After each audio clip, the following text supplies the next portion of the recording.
This is a story of letter sound O. A goat is very angry.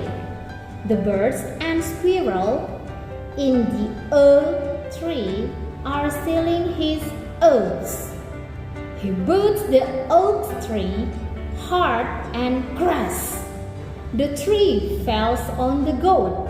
Some passing children see what happened and say, "Oh, oh!"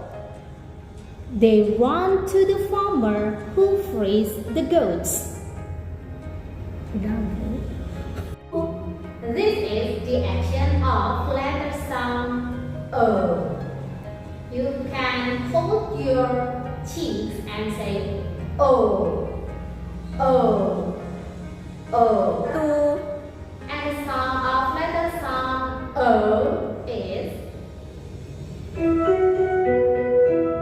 How did